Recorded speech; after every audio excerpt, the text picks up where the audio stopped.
तो आज हम करने वाले हैं जो सीबीएसई का फर्स्ट चैप्टर है सॉल्यूशन, उसके क्विक रिवीजन करने वाले हैं। ठीक है, तो इसका क्विक रिवीजन करने वाले हैं। तो फर्स्टली देखिए, जब हमारा सॉल्यूशन बनता है तो उसमें आपका फर्स्ट पार्ट होता है सॉल्यूट। ठीक है, जो कि आपका लेजर अमाउंट में होता है। सेकेंड होता है आपका सॉल्वेंट। ठीक है, जो जिसकी जो अमाउंट होता है वो लार्ज अमाउंट में होता है, और यही डिटरमाइन करता है कि आपका जो सॉल्यूशन है किस स्टेट में है, सॉलिड है, लिक्विड है और गैस स्टेट में है। अब नेक्स्ट आ जाते हैं आपके इसके डिफरेंट टाइप। जैसे अभी बताया मैंने, गैसीय स्टेट है, सॉलिड स्टेट है या लिक्विड स्टेट है। ठीक है, तो गैसीय सॉल्यूशन में क्या होगा, जो आपका सॉल्वेंट होगा वो गैस होगा, और जो सॉल्यूट होता है सॉलिड भी हो सकता है, लिक्विड भी हो सकता है और गैस भी हो सकता है। तो यहाँ पर इनके एग्जाम्पल हैं। ठीक है, जैसे आयोडीन वेपर इन एयर है तो सॉलिड है। Water vapour in air solute liquid है, और एयर में आपका गैस, दो कंडीशन में गैस है। अब नेक्स्ट आ जाता है आपका लिक्विड सॉल्यूशन। तो लिक्विड सॉल्यूशन मीन्स जो सॉल्वेंट होगा लिक्विड होगा, जो आपका लार्ज अमाउंट में होता है। तो फर्स्ट एग्जांपल है इसमें, देखिए सॉल्ट इन वाटर मीन्स जो सॉल्यूट होगा सॉलिड। एल्कोहल इन वाटर तो आपका जो सॉल्यूट है लिक्विड है। एंड थर्ड है आपका aerated drink O2 in water, या O2 इन वाटर है, तो यहाँ पर आपका जो सॉल्यूट है वो गैस फॉर्म में है। ठीक है, तो नेक्स्ट आ जाता है आपका सॉलिड सॉल्यूशन। तो यहाँ पर जो सॉल्वेंट होगा वो सॉलिड होगा, और सॉल्यूट आपके सॉलिड लिक्विड गैस हो सकते हैं। ठीक है, तो यहाँ पर कुछ एग्जांपल दे, जैसे एलॉय दिया है। ठीक है, एलॉय हमारे सॉलिड सॉलिड से बनते हैं, तो ये हो गया। ठीक है, अमलगम बनते हैं हमारे।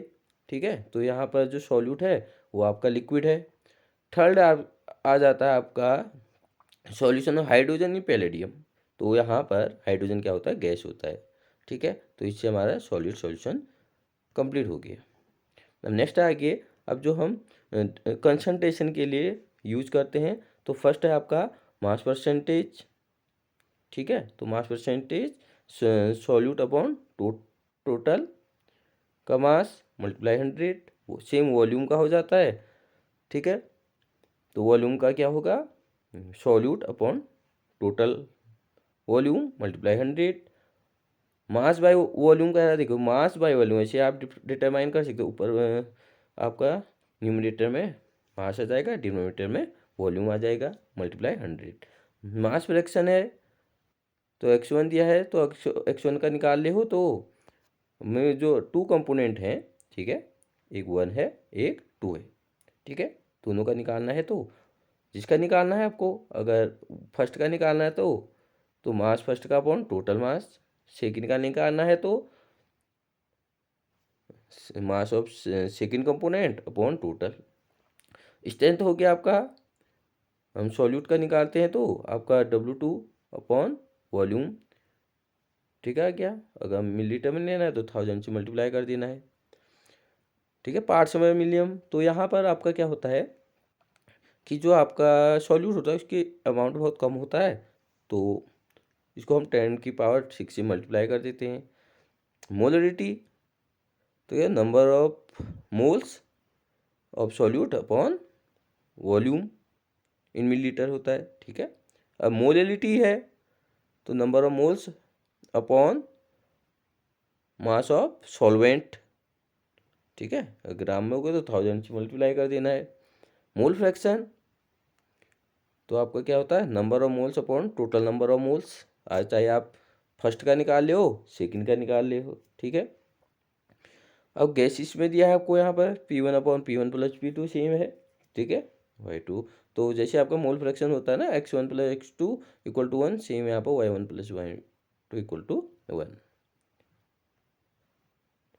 ठीक है, नेक्स्ट आ गया सॉल्युबिलिटी, मीन्स हम मैक्सिमम किसी सब्सटेंस को कितना डिसोशिएट कर पा रहे हैं। ठीक है, एक स्पेसिफाइड टेम्परेचर में, तो वो आपका क्या कहलाता है, सॉल्युबिलिटी कहलाता है। मैक्सिमम कितना आप डिसोशिएट कर पा रहे हो। ठीक है, अब जो nature of solute and solvent क्या है कि आपका जो पोलर सॉल्यूट होते हैं वो पोलर सॉल्वेंट में डिसोशिएट हो गए, और जो नॉन पोलर होते हैं वो नॉन पोलर में डिसोशिएट होते हैं। तो यहाँ पर एक वर्ड है लाइक, डिजॉल्व, लाइक। ठीक है, अब नेक्स्ट है factor affecting solubility of solid in a liquid. ठीक है, तो फर्स्ट आ जाता है इसमें nature of solute and solvent. तो आपका जो नेचर होगा सॉल्यूट का तो उसी पर डिपेंड करेगा, क्योंकि आपको पता है कि जो आपका पोलर है, पोलर कंपाउंड है, वो पोलर में डिसोशिएट होता है, और जो नॉन पोलर है नॉन पोलर में डिसोशिएट होता है। अब नेक्स्ट देखिए इफेक्ट ऑफ टेम्परेचर। तो अगर आपका एंडोथर्मिक है, ठीक है, तो जो हम अगर टेम्परेचर इंक्रीज करेंगे तो सॉल्युबिलिटी इंक्रीज होगी, और अगर एक्जोथर्मिक है तो अगर टेम्परेचर हम इंक्रीज कर रहे हैं तो सॉल्युबिलिटी डिक्रीज होगी। ठीक है, प्रेशर, तो अगर हम लिक्विड में क्या डाल रहे हैं, कोई सॉलिड डाल रहे हैं, तो जो सॉलिड है उसमें कोई इफेक्ट पड़ता नहीं है, इनकम्प्रेसिबल है, तो इसका मीन्स प्रेशर का कोई इफेक्ट नहीं पड़ेगा। नेक्स्ट है factor affecting solubility of a gas in a liquid. ठीक है, तो अगर यहाँ पर आप क्या होता है, आपको जो इफेक्ट ऑफ प्रेशर क्या होता है, ठीक है, अब आपने क्या डाला, लिक्विड है तो गैस है, तो मीन्स गैस कंप्रेसिबल हो जाएगी। ठीक है, जैसे हमारा कोल्ड ड्रिंक आता है तो हम क्या करते हैं, उसमें उसको हाई प्रेशर में क्या किया जाता है, क्लोज किया जाता है, जिसके कारण से जो CO2 होती है वो डिसोशिएट हो जाती है। मीन्स अगर हम हाई प्रेशर लगाएंगे तो वो डिसोशिएट होगा। ठीक है, तो जो हेनरी लॉ ने कहा the partially pressure of a gas vapour और proportional to the mole fraction of a gas is the solution. Mean जितने नंबर ऑफ मोल्स हैं, मीन जितना आप प्रेशर लगा रहे हो उसके अकॉर्डिंग आपका वो जो गैस है वो डिसोशिएट होगा।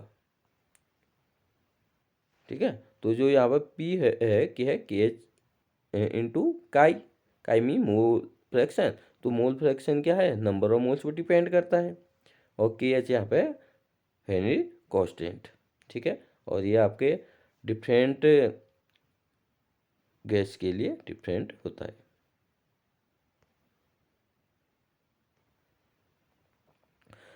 अब नेक्स्ट इंपॉर्टेंट है हायर द वैल्यू ऑफ के एच। अगर आपकी के एच की वैल्यू हाई होगी, ठीक है, तो उस गैस की सॉल्युबिलिटी डिक्रीज होगी, कम होगी, लोअर होगी। ठीक है, ये इंपॉर्टेंट है, ये पूछा जाता है आपसे, मोस्टली इंपॉर्टेंट।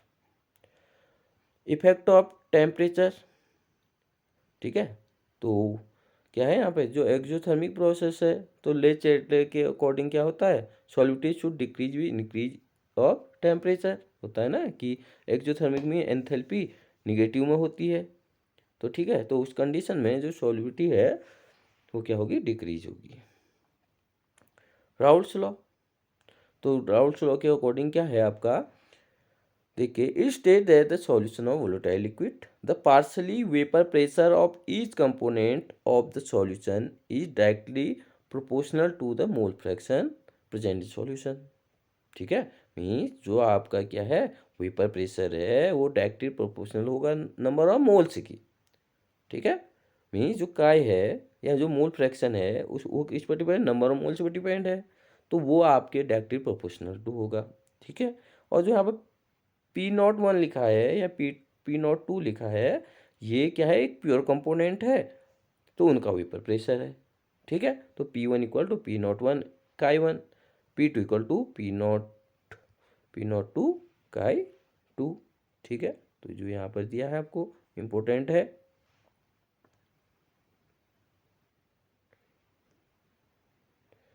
अब नेक्स्ट देखते हैं Dalton's law of partial pressure क्या होता है। तो डाल्टन के अकॉर्डिंग क्या होता है, जो भी आपका प्रेशर होता है हम उसको ऐड कर देते हैं। ठीक है, तो यहाँ पर देखिए आपका क्या है, P total equal to P1 plus P2। P1 की वैल्यू अभी आपने निकाली थी, P01 काई 1 प्लस P02 काई 2। ठीक है, और जो अब पहले जब कंसंट्रेशन डिफाइन किया था उसमें आया था कि काई 1 प्लस काई 2 इक्वल टू 1 होता है। ठीक है, काई 1 प्लस काई 2 इक्वल टू 1 होता है, तो यहाँ पर जो काई 1 की वैल्यू उन्होंने क्या लिख दी, 1 माइनस काई 2। ठीक है, क्योंकि देखो जो ये है आप इसको यहाँ ले जाओगे, ठीक है, तो ये 1 माइनस का 2 बन जाएगा। तो वो वैल्यू यहाँ पर आ रही है और इसको सेम ऐसे रख दिया, क्योंकि आप डिटरमाइन कर सकते हो ना दोनों की सेम वैल्यू से। तो यहाँ पर P1 नॉट जब इसे सॉल्व करोगे आप, ठीक है, तो P1 not plus P2 minus P02 minus P1 not का 2 आ जाएगा। ठीक है, तो हम रिवीजन कर रहे हैं तो थोड़ा स्पीड में होगा। तो अगर आपका जैसे मोल फ्रैक्शन निकाल लेते हैं हम, ठीक है, तो यहाँ पर आपने कोई मोल फ्रैक्शन दे दिया y1 एंड y2, तो उसके अकॉर्डिंग तो जो आपका P1 क्या हो जाएगा, y1 P टोटल और यहाँ पर P2 equal to y2 P total. ठीक है, अब नेक्स्ट आ जाते हैं Raoult's law for solid liquid solution. ठीक है, तो देखिए it state that relative lowering of vapor pressure of a solution containing a non-volatile solute is equal to the mole fraction of the solute। ठीक है, कि means जो आपका lowering आ रहा है, मीन्स अभी आएगा आपका फ्रीजिंग पॉइंट या बॉइलिंग पॉइंट का एलिवेशन ऑफ बॉइलिंग पॉइंट। ठीक है, तो उसके अकॉर्डिंग है कि it state that relating lowering of vapour pressure of the solution containing a non volatile solute. आपके पास एक सॉल्वेंट होता है, एक सॉल्यूट होता है। सॉल्वेंट आपका वोलेटाइल और जो सॉल्यूट है नॉन वोलेटाइल है। ठीक है, तो उस कंडीशन में वो किसके आ गया, जो मोल फ्रैक्शन में number of moles per depend है। ठीक है, तो P0 अभी बताया था कि P0 क्या होता है, वे प्योर सॉल्वेंट का वेपर प्रेशर है। ठीक है, और जो PS है सॉल्यूशन का है, वो काई तो आपका मोल फ्रैक्शन ऑफ सॉल्यूट होता है। ठीक है, तो देखिए यहाँ पर दिया है, तो ये क्या होता है आपका P0 minus PS upon P0 equal to काई2।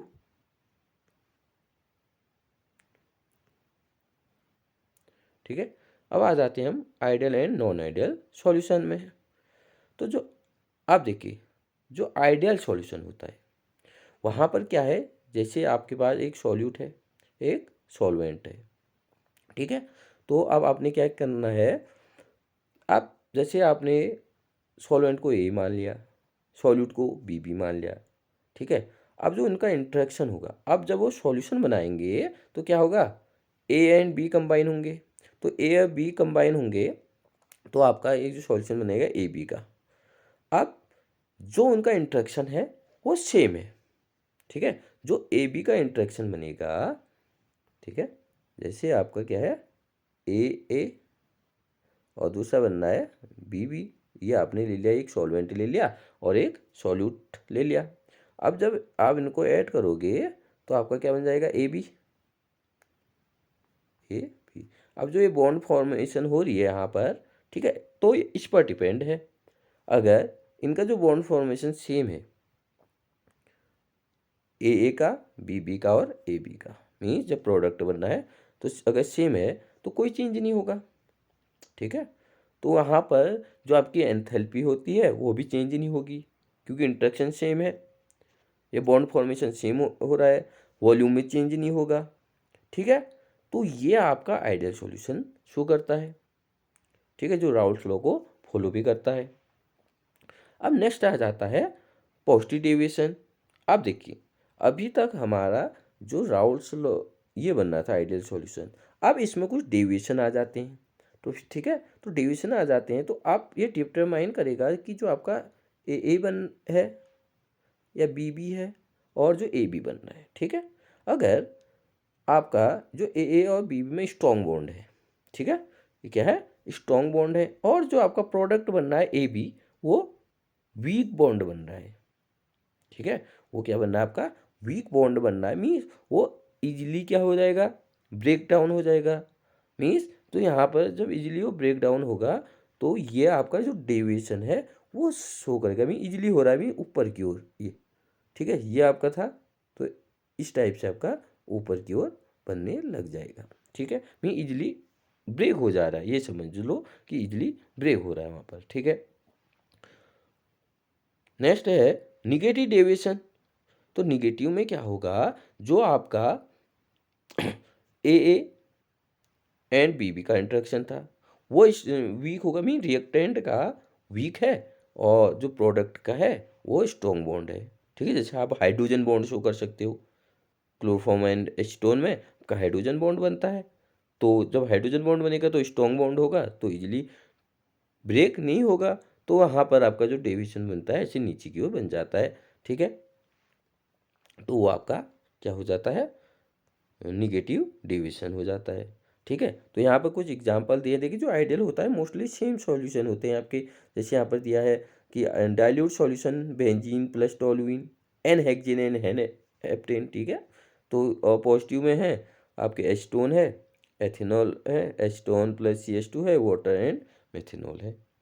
ठीक है, यहाँ पर आपका एसीटोन है निगेटिव में, प्लस एनिलीन है, एसीटोन प्लस क्लोरोफॉर्म है, CH2OH प्लस CH3COH है।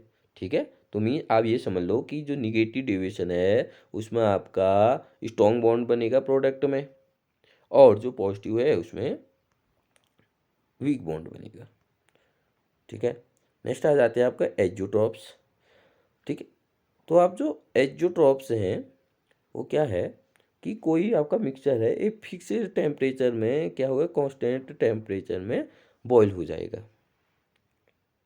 ठीक है, तो आप उसके अकॉर्डिंग देखिए, आप इसको रीड कर सकते हो, the mixture of liquid which boil at constant temperature like a pure liquid and possess same composition of component in liquid as well as vapour phase. Means liquid phase में भी same होगा और vapour phase में same होगा, तो वो आपका एज़ोट्रॉप्स कहलाता है। अब फर्स्ट आ जाता है मिनिमम बॉइलिंग एज़ोट्रॉप। ठीक है, अभी आपने देखा जो आपका मिनिमम, देखिए ऐसे डिटरमाइन मिनिमम बॉइलिंग, आपने पॉजिटिव डेविएशन लिया, निगेटिव डेविएशन लिया।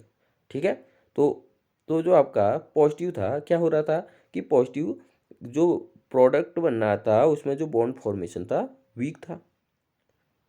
ठीक है, तो वीक था तो इजीली वो क्या हो जाएगा, डेविएशन शो कर रहा था, इजीली ब्रेक हो जाएगा। तो मिनिमम बॉइल, तो मिनिमम में हम टेम्परेचर दे देते हैं तो वो पॉजिटिव डेविएशन शो कर रहा है, तो ये आपका पॉजिटिव डेविएशन शो करेगा। ठीक है, मैक्सिमम बॉइलिंग, अब जो आपका निगेटिव था उसमें बॉन्ड फॉर्मेशन क्या, स्ट्रॉन्ग बॉन्ड बनना था तो इजीली ब्रेक डाउन नहीं होगा, तो वो आपका निगेटिव शो कर, मीन मैक्सिमम हमको टेम्परेचर देने की ज़रूरत पड़ रही है या मैक्सिमम हम बॉयल कर रहे हैं। ठीक है, नेक्स्ट है कोलिगेटिव प्रॉपर्टी। अब जो कोलिगेटिव प्रॉपर्टी होती है वो नंबर ऑफ सॉल्यूट पर डिपेंड करते हैं, उसके नेचर पर डिपेंड नहीं होती है। ठीक है, अब यहाँ पर आ गया relative lowering of vapour pressure. ठीक है, मीन्स अब आपने क्या लिया, कोई नॉन वोलेटाइल सॉल्यूट लिया, उसको आपकी सॉल्वेंट में आपने डिसोशिएट कर दिया। ठीक है, तो फर्स्टली जो वेपर प्रेशर होगा सॉल्यूशन का क्या होगा, लोअर होगा, किससे, प्योर सॉल्वेंट से। ठीक है, तो यही आपका लोअरिंग ऑफ वेपर प्रेशर कहलाता है। देखिए डायग्राम से आप समझ सकते हो इसको। ठीक है,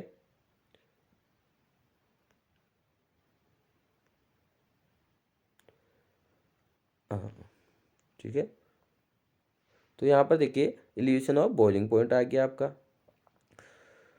ठीक है, तो एलिवेशन ऑफ बॉइलिंग पॉइंट क्या होता है कि जब हम नॉन वोलेटाइल सॉल्यूट मिला रहे हैं, ठीक है, तो वहाँ पर क्या होगा, अगर आपने सॉल्यूट मिला लिया, अभी आया था ना कोलिगेटिव प्रॉपर्टी कि जितने ज़्यादा हम सॉल्यूट मिक्स कर रहे हैं तो उसके अकॉर्डिंग क्या है, उसका बॉइलिंग पॉइंट है। ठीक है, मीन्स अगर हम सॉल्यूट मिला रहे हैं तो उसका जो बॉइलिंग पॉइंट क्या होगा, इंक्रीज हो जाएगा, तो वही आपका elevation of in boiling point कहलाता है। ठीक है, तो जो KB होता है यहाँ पर वो बॉइलिंग पॉइंट एलिवेशन कांस्टेंट या मोलर एलिवेशन कांस्टेंट भी बोल जाता है। इंपॉर्टेंट है इबिलियोस्कोपिक कांस्टेंट। ठीक है, ये पूछा जाता है कभी कभी, तो इसको लर्न करना नेम। ठीक है, अब देखिए यहाँ पर, अब देखिए यहाँ पर आपका क्या है, ये आपका सॉल्वेंट है। ठीक है, अब आपने क्या किया, उसमें सॉल्यूट मिलाया। ठीक है, सॉल्यूट मिलाएंगे तो उसका ये चेंज हो रहा है, तो इन दोनों का डिफरेंस ये आपका डेल TB कहलाता है। ठीक है, तो आप डिटरमाइन कर सकते हो कितना इंक्रीज हो रहा है यहाँ पर। ठीक है, तो ये हो गया डेल TB, तो डेल TB आपका क्या था, TB, क्योंकि इंक्रीज हो रहा है तो TB माइनस TB नॉट, और जो डेल टी भी होता है वो डायरेक्ट जो मोलैलिटी होता है इसके डायरेक्टली प्रोपोर्शनल होता है। और यहाँ पर आपका जो कांस्टेंट है वो हम के बी यूज करते हैं, तो ये क्या हो जाएगा के बी इंटू एम। ठीक है, और यहाँ पर आपने क्या किया, जो मोलैलिटी है उसकी वैल्यू रख दी। ठीक है, तो आपका जो इक्वेशन बन गया, अगर मास निकालना है मोलर मास तो इससे डिटरमाइन कर सकते हो, और जो डेल टी बी है तो इससे डिटरमाइन कर सकते हो।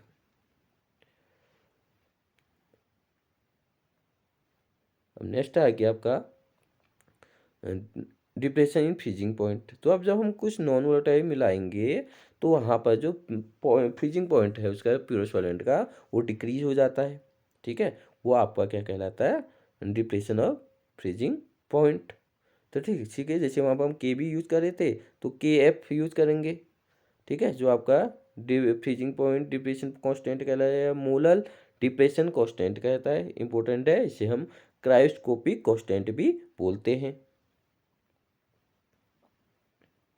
ठीक है, ये देखिए अब यहाँ पर क्या है आपका, ये सॉल्वेंट है, और ये अब जब आपने सॉल्यूट मिक्स किया तो ये इतना डिक्रीज हो गया उसका फ्रीजिंग पॉइंट। ठीक है, और जो डेल्टी है वो गए, दोनों का डिफरेंस निकाल दिया ना आपने। ठीक है, तो हायर टू लोअर हम निगेटिव निकालते हैं, तो दोनों को आप क्या कर दोगे, आपने निगेटिव कर दिया। तो जो सेम है वहाँ पर डेल टी बी था, यहाँ पर डेल टी एफ है, वो डायरेक्टली प्रोपोर्शनल तो होता है मोलैलिटी के। तो ठीक है, तो आपका ये आपका बन गया। तो यहाँ पर आपने क्या किया, जो मोलैलिटी है उसकी वैल्यू रख दी। ठीक है, इससे आपने एम टू की वैल्यू निकाल दी।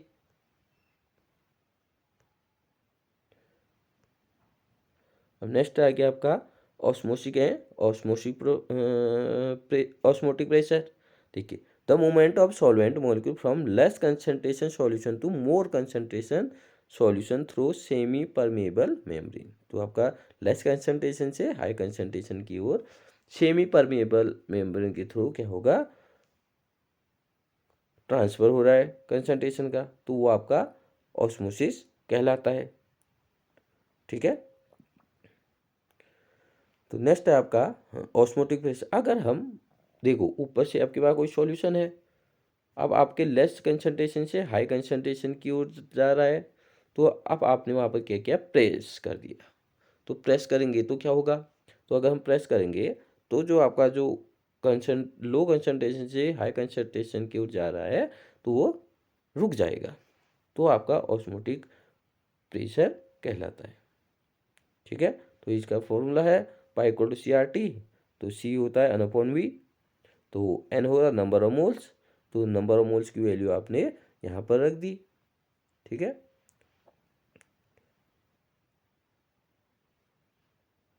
तो ये वैल्यू आ गई आपकी।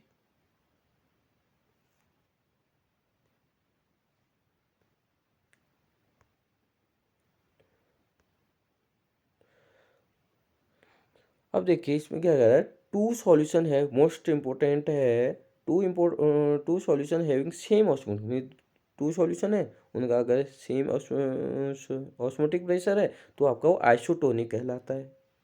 ठीक है, वो आइसोटोनिक कहलाता है।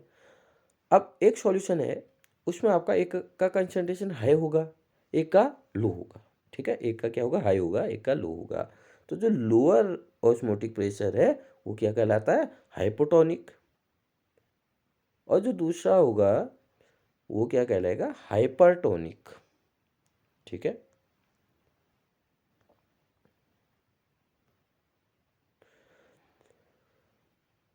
अब ठीक है, अब देखिए if a pressure higher than the osmotic pressure ये applied of the solution the solvent will flow from the solution into the pure solvent through the semi permeable. अब आपने जो प्रेशर लगा रही हो, बहुत ज़्यादा प्रेशर लगा दिया ऊपर से।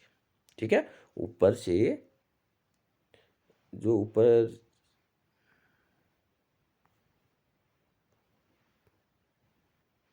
ठीक है, अब जो ऊपर से है,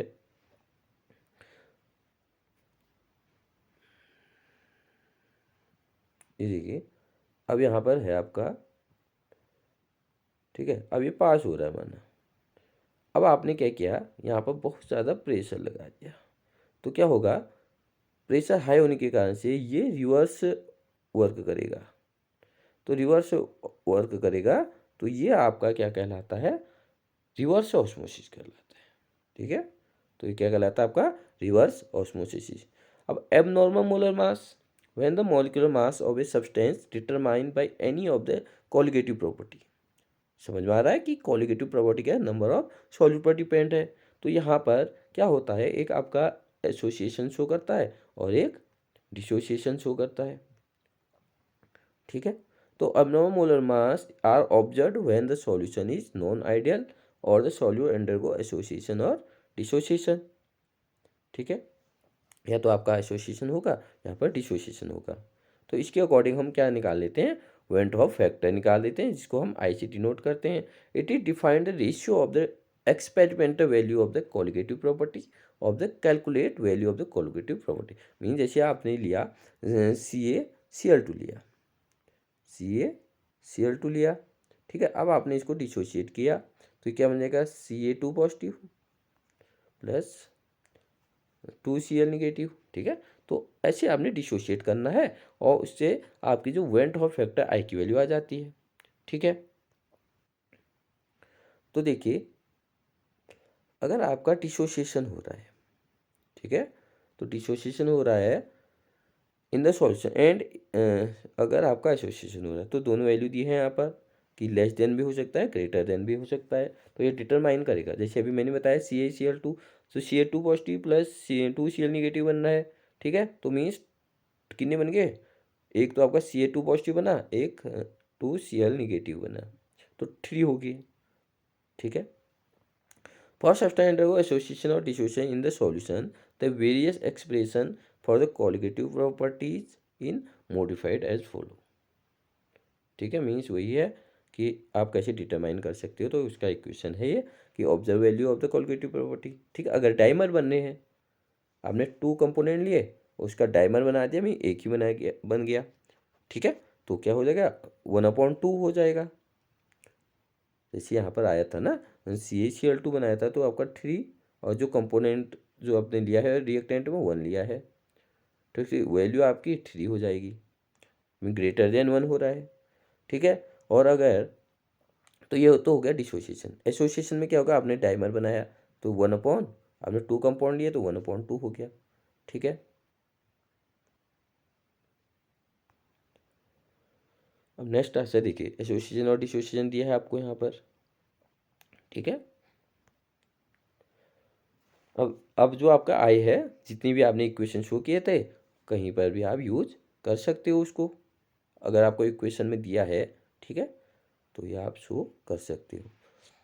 ओके, तो आज जो सॉल्यूशन है हमारा कंप्लीट हो चुका है। अगर इसमें किसी को कहीं पर किसी टॉपिक में कन्फ्यूजन है, वो पूछ सकते हैं, कमेंट में बता सकते हैं कि यहाँ पर कन्फ्यूजन है। ठीक है, ओके, थैंक यू।